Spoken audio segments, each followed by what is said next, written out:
빌립보 교회의 모습이라는 제목의 말씀으로 하나님 말씀 나누도록 하겠습니다.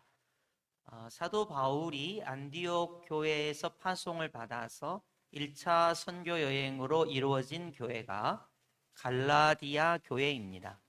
그리고 이 갈라디아 교회 사역을 마치고 나서 2차 선교 여행을 떠나서 첫 번째 도착한 지역이 빌립보라는 지역이 되겠습니다. 2차 선교 여행으로 주로 3개 지역의 교회가 개척이 되게 되는데, 빌립보 교회가 맨 처음 개척이 되게 되고, 데살로니가 교회가 그 다음 개척이 되게 되고, 고린도 교회가 2차 선교 여행 중에 이렇게 개척이 되게 됩니다. 빌립보 교회가 개척이 될 때는 AD 49년으로 우리가 추정을 합니다. AD 49년. 그럼 오늘 우리가 보는 이 빌립보서, 옥중서신인 빌립보서가 쓰여질 때는 AD 63년경입니다. 그러니까 선교 여행의 결과로 빌립보 교회가 개척될 때는 49년이라면 사도 바울이 모든 선교 사역을 마치고 옥중에 갇혀서 옥에 있으면서 이 옥중서신은 빌립보서를 썼을 때는 63년이란 말이에요. 그럼 터울이 차이가 얼마가 나냐면 14년 정도의 차이가 납니다. 그러니까 개척했을 때와 이 빌립보서를 써서 보냈을 때는 약 14년의 차이가 있습니다. 도대체 이 14년 동안 사도 바울이 빌립보 교회에 어떠한 내용으로 편지를 쓰고자 했는가, 오늘 말씀을 통해서 살펴보기를 원하고, 오늘 빌립보 교회의 모습을 우리 여수 성도 교회가 담는다면, 따라간다면, 이것을 향해서 힘쓴다면 어떤 부분에 노력을 해야 할지 오늘 말씀을 통해서 살펴보고자 합니다. 먼저 사도 바울이 이 마게도냐의 가장 첫 번째 성인 빌립보 성에 도착했을 때 맨 먼저 만나서 전도한 사람이 루디아라고 하는 여인이었습니다.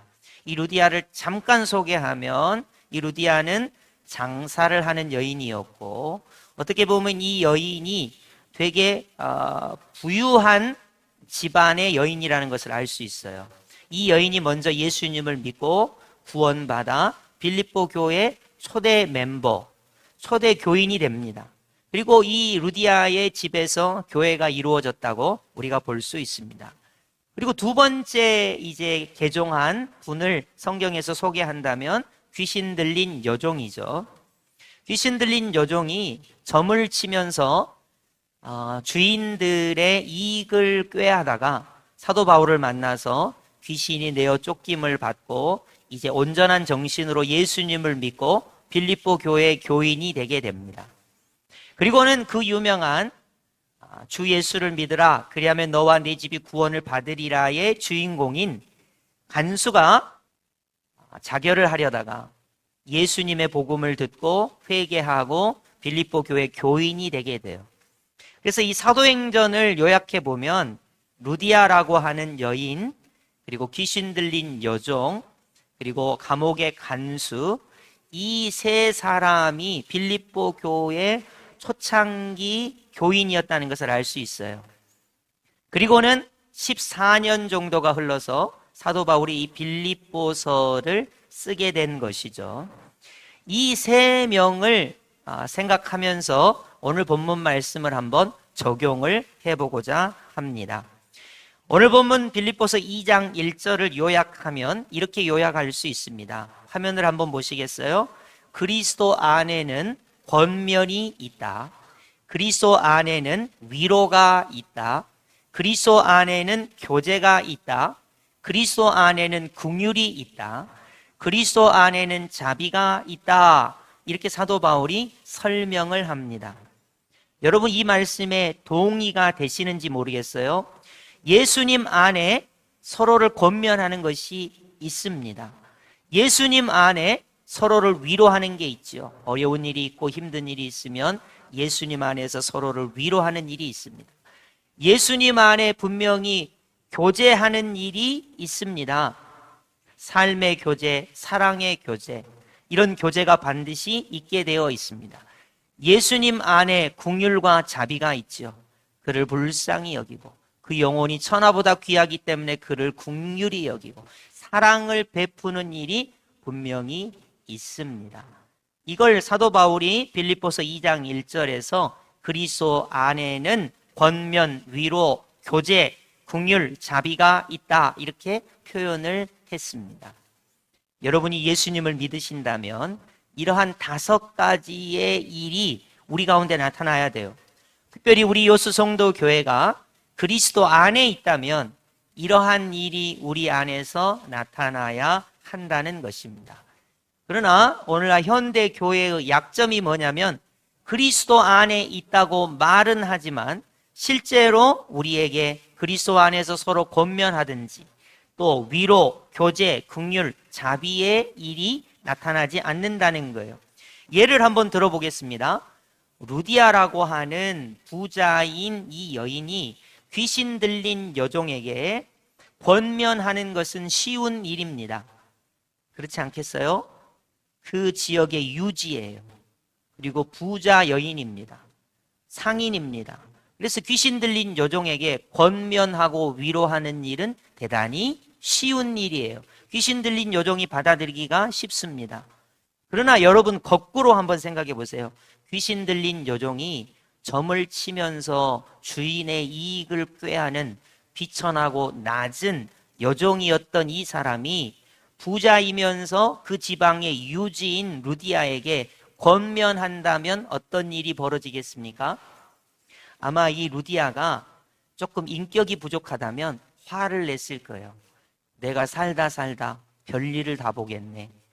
귀신 들린 여종 주제에 감히 루디아 나에게, 루디아는 그 빌립보 교회의 설립자와 같아요. 빌립보 교회의 맨 먼저 교인이 된 사람이고 그 교회를 세우다시피 한 사람이란 말이에요. 귀신 들린 여종은 여종입니다. 신분도 비천할 뿐더러 여러분 점을 치면서 우상 숭배하면서 사람들의 앞날을 맞춰주면서 그렇게 살았던 여인이 루디아 같은 여인에게 권면하고 위로하고 긍휼과 자비를 베풀고 교제하자고 한다면 여러분 루디아의 입장에서 귀신 들린 여종을 어떻게 하시겠습니까? 만약에 귀신 들린 여종이 이제 이 간수에게 권면을 한다면 어떻게 되겠습니까? 이 귀신 들린 여종이 이렇게 권면할 수 있겠죠. 내가 영적으로 민감해서 간수 당신을 보니까 당신은 로마에 빌붙어서 죄 없는 사람들을 감옥에 많이 가두었잖아요. 그러니까 이제 예수님을 믿었으니까 회개를 좀 잘하세요. 그리고 로마에 빌붙어서 정말로 예수님을 믿는 사람 가두는 일도 좀 그만하시고 이제 로마 정권의 하수인으로 사는 일을 좀 그만두세요 라고 만약에 귀신 들린 여종이 간수에게 권면하면 어떻게 되겠습니까? 간수가 자결을 하려고 해서 그렇지 지금으로 말하면 공무원이에요. 로마 시민권을 가지고 있을지도 몰라요. 그리고 자기 나름대로 자기 주관이 있고 자기 나름대로 사는 삶의 방식이 있는데 만약에 귀신 들린 여종이 이 감옥의 간수에게 권면한다면 교제하자고 한다면 어떻게 되겠습니까? 제가 왜 이 이야기를 하냐면 교회 안에는 루디아와 같은 사람도 있을 수 있고 귀신 들린 여종과 같은 사람이 있을 수도 있고 자결하려다가 극적으로 예수님을 믿어서 구원받은 감옥의 간수 같은 사람이 존재한다는 거예요. 그러면 그리스도 예수 안에 권면이 있어야 되는데 학력의 차이, 신분의 차이, 재력의 차이, 능력의 차이를 가지고 있는 이 교회 안에 있는 성도들 간에 과연 권면이 이루어질 수 있겠는가? 위로가 가능하겠는가? 어떤 사람은 큰 어려움을 겪고 있어요. 어떤 사람은 위로가 전혀 필요 없는 사람도 있습니다. 과연 이런 데 위로가 이루어질 수 있는가? 교제가 이루어질 수 있는가? 예루살렘 교회처럼 친교하고 식탁의 교제를 이루는 초대교회의 그런 모습이 정말로 이루어질 수 있는가? 긍휼과 자비의 모습이 나타나고 있는가 하는 것을 우리가 적용해 볼 수가 있는 것입니다. 오늘 본문 2절로 가시면 마음을 같이하여 같은 사랑을 가지고 뜻을 합하며 한 마음을 품어 마음을 강조하고 있습니다. 이제 권면하고 위로하고 교제하고 긍휼과 자비를 그리스도 안에서 실천하려면 우리는 마음을 같이 해야 한다는 거예요. 그래서 그리스도의 사랑을 나누는 공동체가 돼야 한다고 사도 바울이 말하고 있는 거예요. 3절로 가시면 아무 일에든지 다툼이나 허용으로 하지 말고 그랬습니다.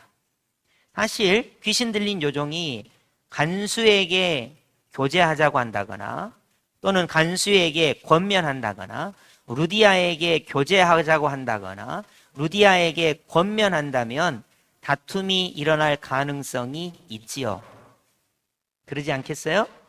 어디 신분상 낮은 위치에 있는 요종이, 그것도 귀신 들린 요종이 루디아와 같은 사회적 지위를 가지고 있고 그리고 공무원인 감옥의 간수에게 권면을 하겠습니까? 교제를 하자고 하겠습니까? 그래서 다툼이 일어날 수 있는 거예요. 신분적인 차이가 있기 때문에 그렇습니다. 그리고 과거의 행적이 너무 차이가 나기 때문에 그런 거예요. 여러분, 오늘날 교회 공동체에 다툼이 일어날 소지가 있습니다. 어떻게 일어납니까? 서로 성격이 안 맞죠. 그리고 성격만 안 맞는 게 아니라 말하는 태도도 안 맞아요. 주고받을 때 서로가 다툼이 일어나서는 안 되지만은 다툼이 일어날 수밖에 없습니다. 그래서 그리스도 안에서 교제해야 되고 권면해야 되고 긍휼과 자비를 베풀어야 되고 그리스도 예수 안에서 우리가 위로하는 일을 해야 하는데 이렇게 하다 보면 아무 일에든지 다툼이 일어날 수가 있고 허용으로 할 때가 있어요. 여러분, 우리가 바리새인들처럼 사두개인들처럼 외식하지 말아야 된다고 하지만 실제로 신앙생활을 할 때 허용으로 외식으로 할 때가 많습니다. 실제로는 그렇지 않은데 겉으로만 그렇게 하는 척 할 때가 많이 있다는 거예요. 그래서 사도 바울은 이제 루디아나 귀신 들린 여종이나 감옥의 간수와 같은 멤버를 가진 이러한 빌립보 교회에 다음과 같이 말씀하고 있어요. 3절 하반절 우리 다 함께 합독해 보겠습니다. 시작. 오직 겸손한 마음으로 각각 자기보다 남을 낮게 여기고. 아멘. 겸손한 마음을 좀 가져라. 적용해 보겠습니다. 루디아는 귀신 들린 요종에 대해서 귀신 들린 요종이 루디아인 나보다 나아 이렇게 생각해야 된다는 거예요. 여러분, 이거 되게 어려운 일이에요. 루디아는 사회적으로 지위가 있었어요. 부자였습니다. 교회를 설립할 정도의 재력이 있는 사람이에요. 근데 귀신 들린 여종을 나보다 나아, 겸손한 마음을 가져야 돼. 귀신 들린 여종이 루디아보다 나아 이렇게 생각하기란 대단히 어려운 일입니다.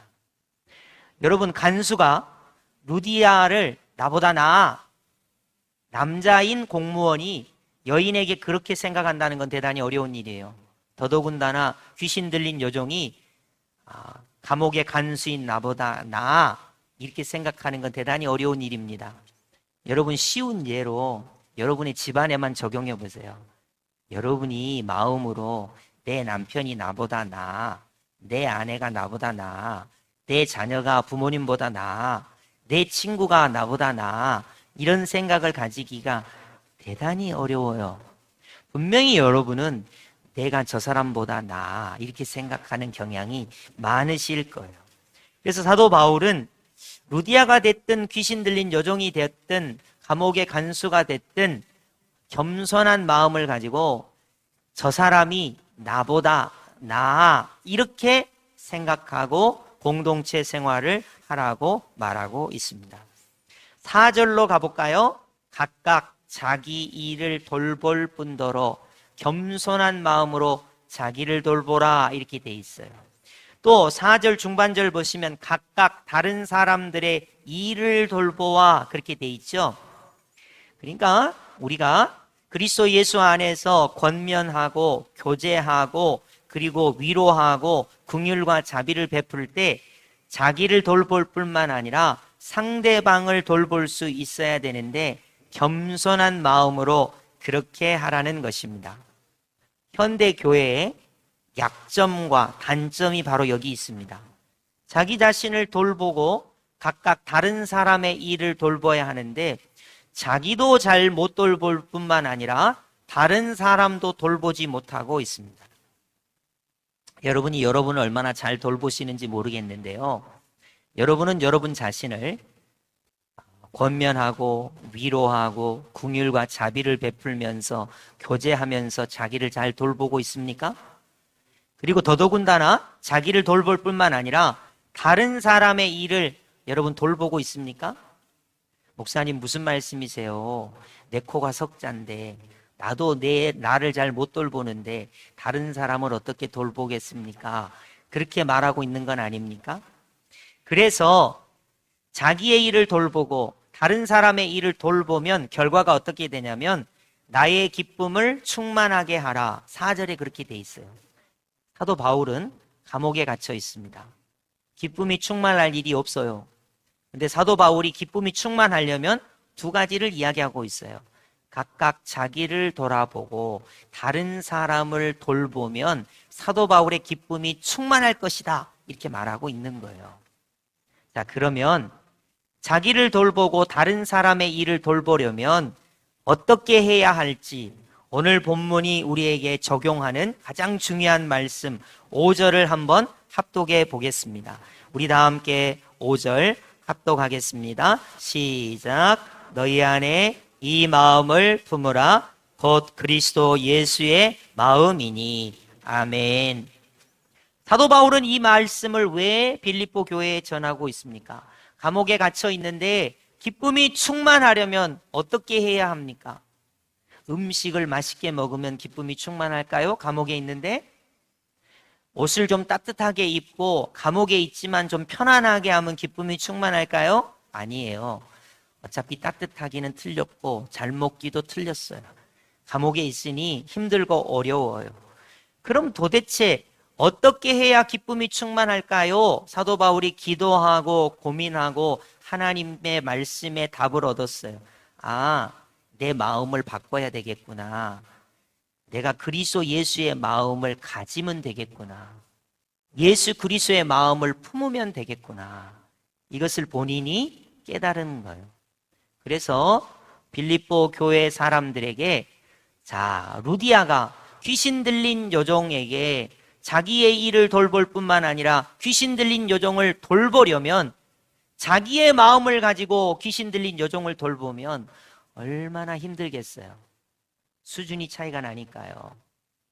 루디아가 생각하는 신앙의 수준과 귀신 들린 여종이 더디게 걸어가는 신앙의 여정의 차이는 상당히 있어요. 그렇기 때문에 다툼이 일어날 수도 있고요. 허용으로 할 수도 있는 거예요. 그래서 사도 바울이 단도직입적으로 이야기하는 거예요. 루디아는 귀신 들린 여종에게 할 때 어떠한 마음의 태도를 가지면 되냐면 그리스도 예수의 마음을 가지라. 그리스도 예수의 마음을 품으라 표현하고 있는 거예요. 여기에 우리의 적용점이 있는 거예요. 여러분, 우리가 무슨 일을 할 때 우리는 내 마음을 가지고 하잖아요. 솔직히 그러잖아요. 내 말을 가지고 하잖아요. 내 행동을 가지고 하잖아요. 사도 바울은 뭐라고 합니까? 자기를 돌볼 때에도 상대방을 돌볼 때에도 각각 어떻게 하냐면 그리스도 예수의 마음을 품으라. 그리스도 예수의 마음을 가지라 라고 말씀하고 있는 거예요. 루디아가 귀신 들린 여종을 대할 때 그리스도 예수의 마음을 가질 때 귀신 들린 여종이 어리고 설이 없고 하는 행동이 점을 치고 우상 숭배했던 것이 남아있고 아직도 신앙적으로 잘 변화가 되지 않는다 하더라도 그리스도 예수의 마음을 가지고 그를 대하게 되는 거예요. 자, 귀신 들린 여종도 각각 자기에게 어떻게 해야 합니까? 귀신 들린 여종은 자기가 마음에 안 들 거예요. 어쩌다가 나는 종이 되었을까? 어쩌다가 나는 귀신이 들려서 점치는 일을 하게 됐을까? 어쩌다가 나는 이 영적으로 우울하고 저녁에 잠을 잘 때마다 악몽을 꾸고 예수님이 주시는 자유를 마음껏 누려야 되는데 사람들의 손가락질을 받으면서 이렇게 신앙생활을 할까?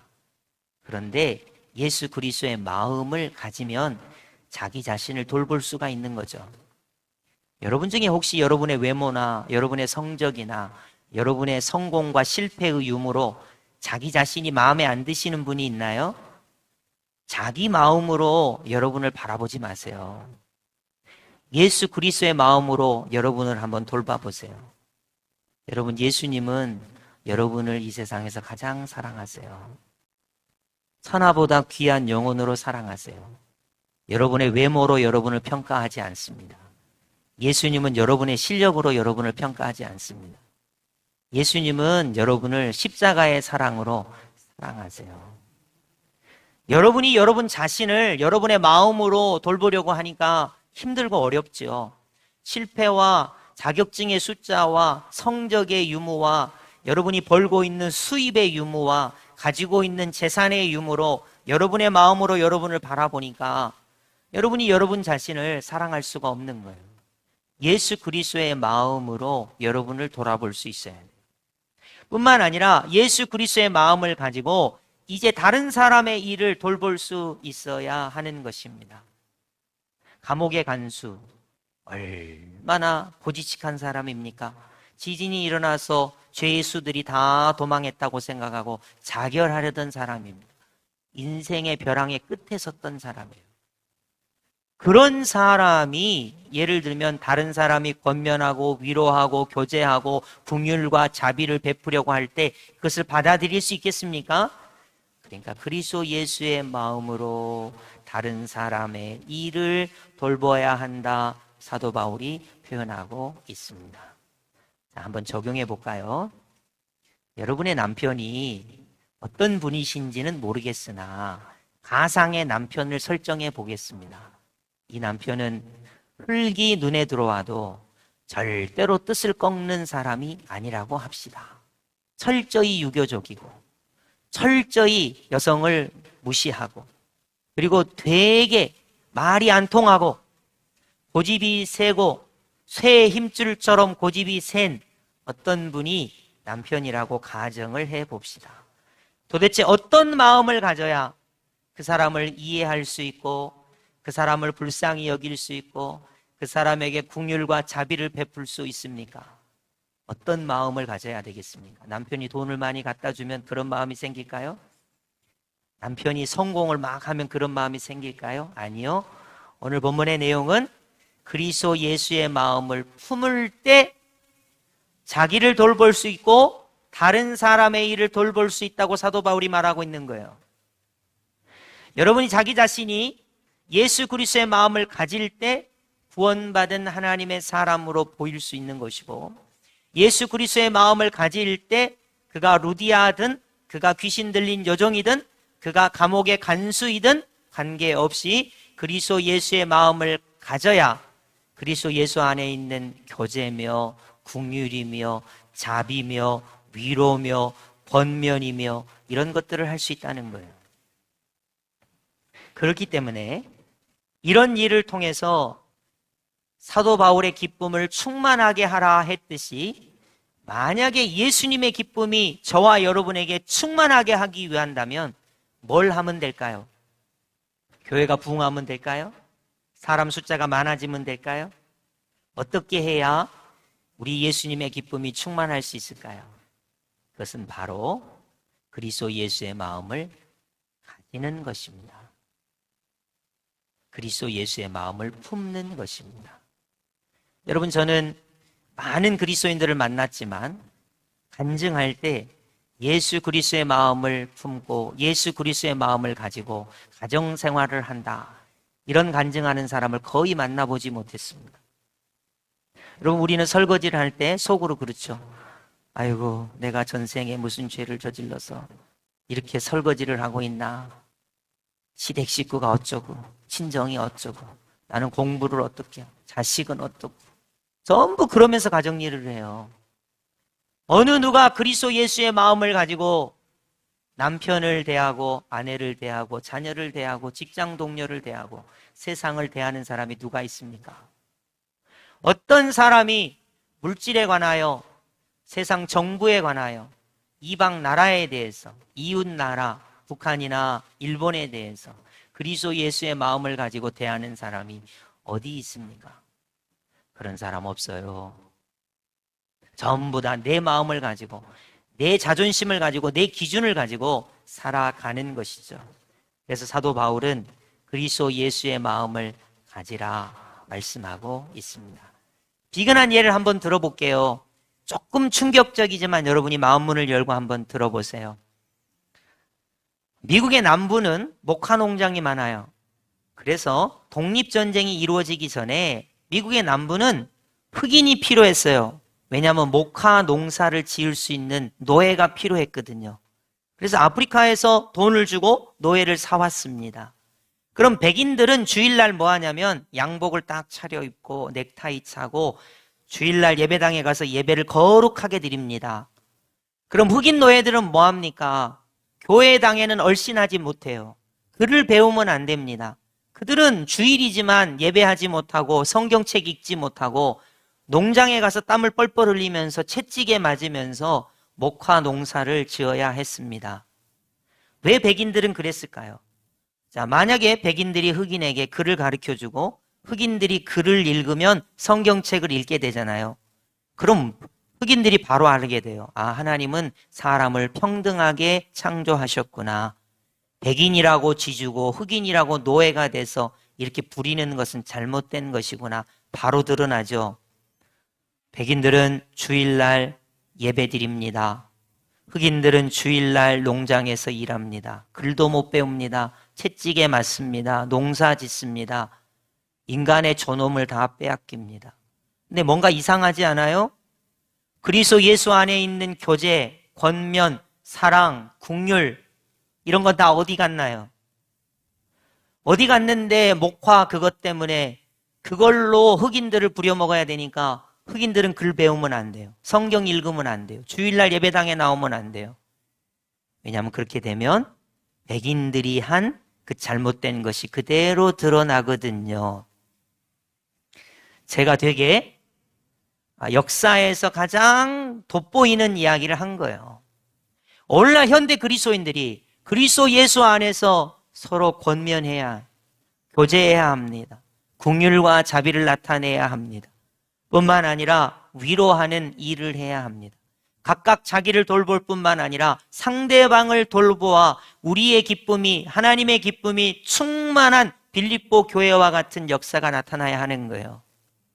근데 우리는 그리스도 예수의 마음을 가지지 않습니다.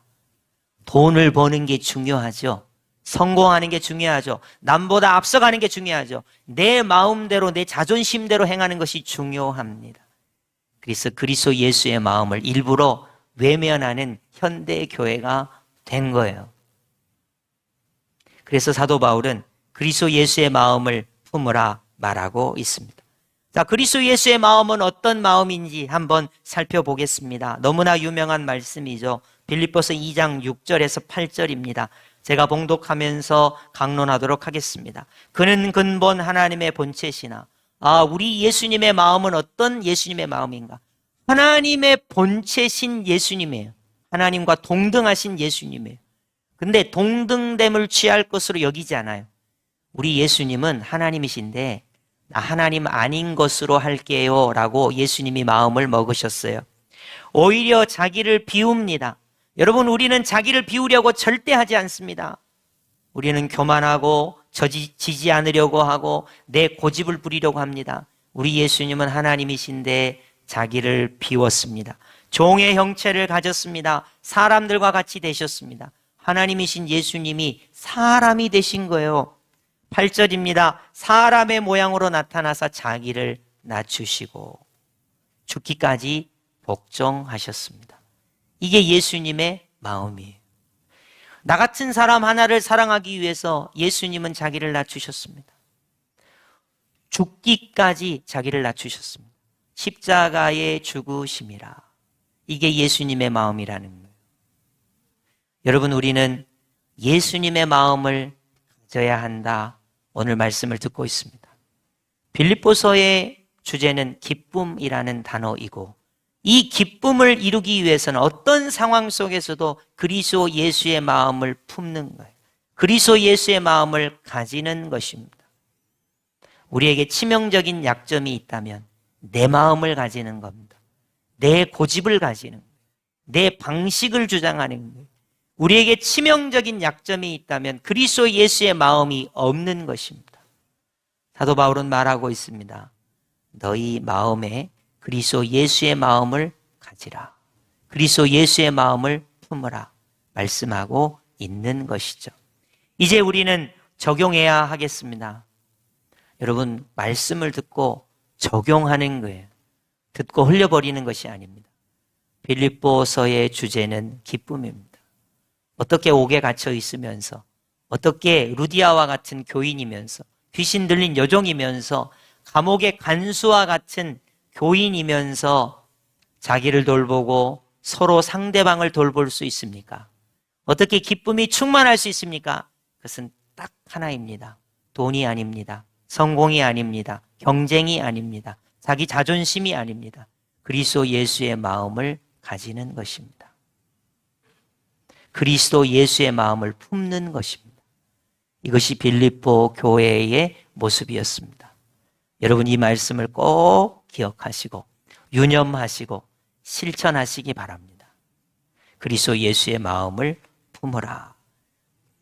이것이 빌립보 교회의 모습이고 우리 여수 성도교회 모든 성도님들이 가져야 할 빌립보 교회를 향한 귀한 본받아야 할 태도라는 것을 꼭 기억하셨으면 좋겠습니다. 언제나 예수님은 하나님이신데 나 같은 사람을 구원하시기 위하여 낮아지셨고 종의 형체를 가지셨을 뿐만 아니라 죽기까지, 십자가의 죽기까지 복종하신 그리스도 예수의 마음이 바로 나의 마음이 되는 것, 그것이 빌립보 교회의 모습이었습니다.